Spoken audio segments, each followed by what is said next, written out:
This is everything you need to know to play Baccarat at the casino.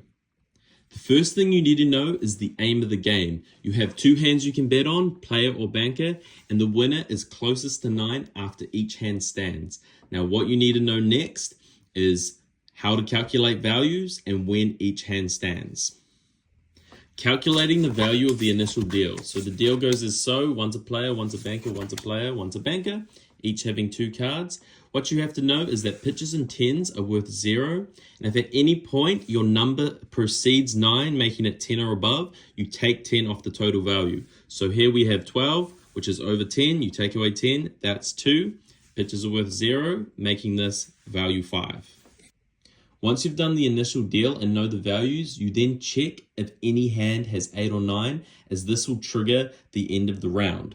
So here we have 9 and we have 8, meaning that will trigger the end of the round, and then you check who has the closest to 9. 9 would then win.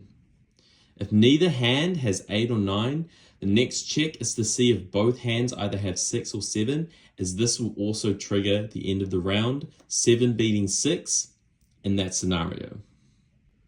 The next thing to note is that if player has 6 or 7, it will always stand. If that's the case, if banker has 0 to 5, it will always draw a third card. If none of the other scenarios are true, player will always draw a third card if they have 0 to 5, and they will always draw before the banker's third card. Banker, however, will always draw if they have 0 to 2, otherwise between values of 3 to 6, it will wait to see player's third card. However, in this scenario, both will draw a third card, and then you will compare values.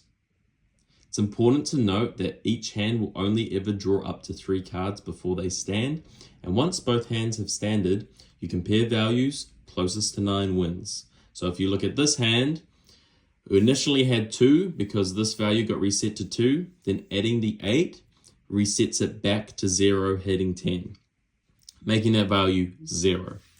Player has 4 plus 2 makes 6. Closest to 9, player wins. This is the last and probably hardest rule, and it has to do if banker has any value between 3 and 6.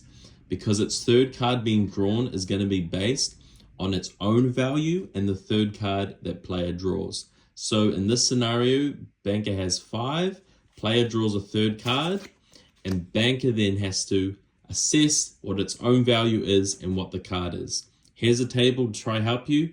In this scenario, banker's looking for a 4 to 7 to be drawn for player in order to draw a third card.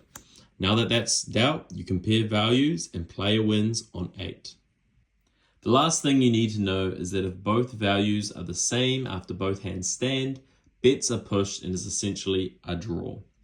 Now, if you're interested in the odds, banker does have a slight edge over player, but only very slight, about 1.5 or 6%, I think. So it's very close to a 50-50 bet and the best odds in the casino.